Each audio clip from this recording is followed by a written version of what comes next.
Thank you, everybody.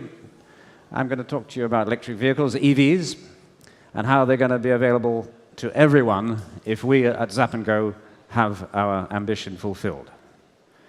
The news is, of course, around us all the time. We're hearing about governments banning EVs in the future, companies promising to make EVs in the future. People like Tesla are always in the news. But the question is, how can these EVs overcome their shortcomings and become an everyday transport for everyone? The reason, of course, that we're on this EV pathway at the moment is to do with air quality and climate change. And it used to be, of course, all about CO2 and global warming because of the output of CO2 from petrol and diesel engines. Now, the emphasis has shifted to air quality. Our children's lives, our cities. 23 states out of the European Union's 28 are in contravention of the EU air quality directives.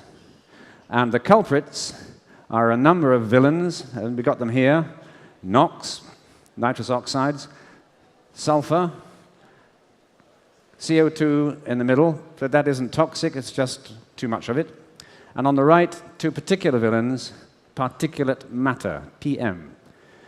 Either 10 microns, which is small, or 2.5 microns, which is even smaller. These are fragments of unburnt fuel emitted by diesel engines that lodge in the lungs and can even cross the blood-brain barrier and threaten the health of people in urban society today. And it's only going to get worse with the more and more diesel vehicles around. So, the culprits, of course, include my own country. Italy is particularly guilty here on that bar chart, but we're all in the same boat together because the air moves from country to country. And in the heavy truck sector, the big trucks and the light trucks account for 5% of vehicles on the road, but they account for 20% of these wicked particulates. And how are we going to have electric trucks, for goodness sake, never mind electric cars, hauling great big weights around our motorway network? Well, three little fellows are meant to be coming to the rescue. Different types of vehicle powered by different types of battery. And I'm going to talk to you briefly about the hybrid, the plug-in hybrid, and the BEV. The hybrid, familiar, I came to this meeting today in a Toyota Prius. It's the world's best-selling hybrid vehicle. But of course, it's got two sources of power for the wheels: electricity and petrol. And of course, it's not zero emissions. It burns hydrocarbons. Here is the world's first hybrid transport. Can anybody spot what's unusual about this ship in this picture? It's powered by sail and by steam. Unfortunately, it wasn't a commercial success, but it's the first ship to cross the Atlantic under the power of steam. Next in line, we've got the plug-in hybrid, which has three sources of power: the battery, the engine, and the mains, which can charge up the battery instead of being charged by the motor. And this vehicle is the champion of the plug-in hybrids, the Mitsubishi Outlander. Very good car, 50,000 euros, not cheap, quite complex, expensive to make, but it needs three sources of power to perform. And here is a great steamship of another era, which was powered by three sources of power: sails, paddle wheels, and propellers. It was hugely expensive. It was a colossal and ambitious project, which sadly also failed. So now we come back to the battery-only vehicle, the BEV, which is the big hope for achieving these transformative performance figures and sales figures in the world at large.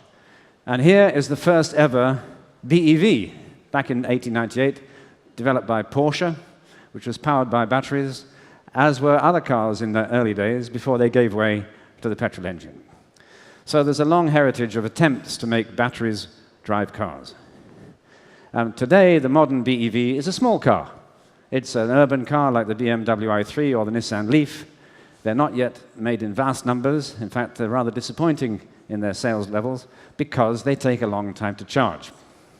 And there are some rather exotic versions On the small end, you've got this peculiar Renault Twizy, if that's how you pronounce it, which has one seat, no doors, and nothing at all except four wheels, a battery, and a motor. And at the other end, you've got the big BMW, which is 100,000 euros or more, fabulous car, but out of the reach of all but the very wealthy. So, above all, when you think of electric vehicles, you think of Tesla. And the Tesla is the king of the BEVs, but again, it's an 80,000 euro car, very heavy, very expensive to make, and it's not yet clear if and when Tesla is actually going to make money for the millions of pounds, millions of dollars that have backed it so far. So that's setting the scene for the problem. Here's the new challenger. If you can build a BEV that does 200 miles or 250 kilometers for $30,000, you will have a winner.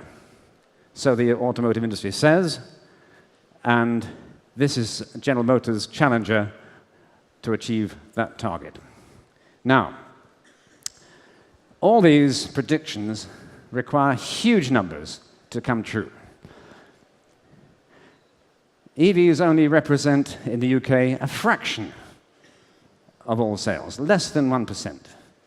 And they're going to have to represent at least 5% in only 4 years' time to achieve some of these targets that the manufacturers and the governments have set for themselves. I'm not here to challenge these assumptions. I'm just pointing out how big a challenge it is and how much things have got to change if we're going to get anywhere near making the world a place where there's an EV for everyone. And what's the problem? It's the speed of charge. How and where are we going to charge all these millions of EVs? I want you to take a look at this table in some detail for a moment or two. Below the red line is very, very hard to find the charging technology to charge a car fast.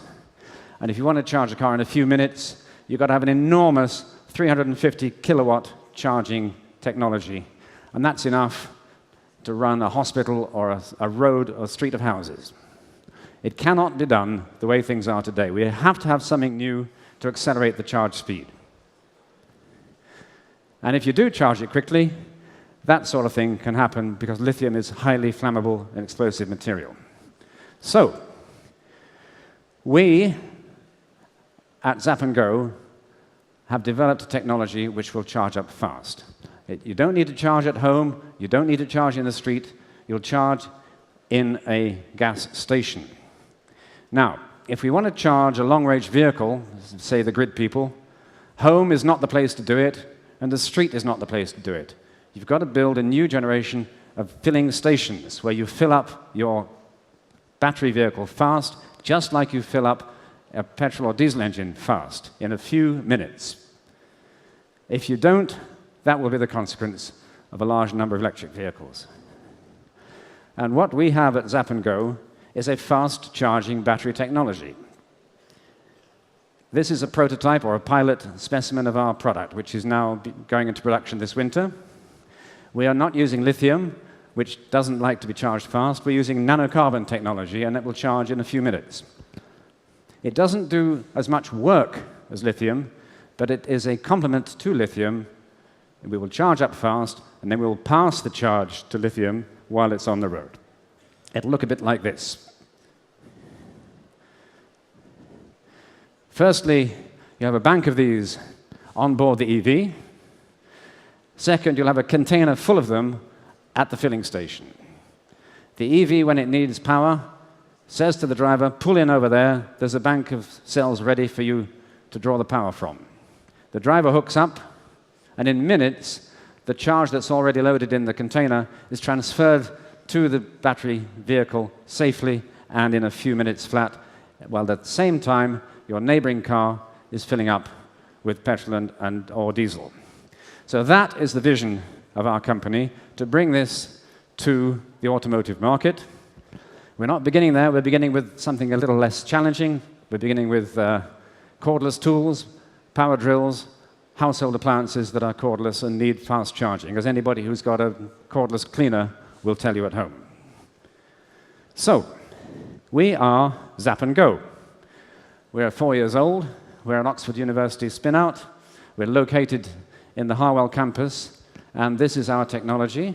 We have a vast number of patents. We're an IP company going into production in China this winter with the Zap&Go carbon ion cell.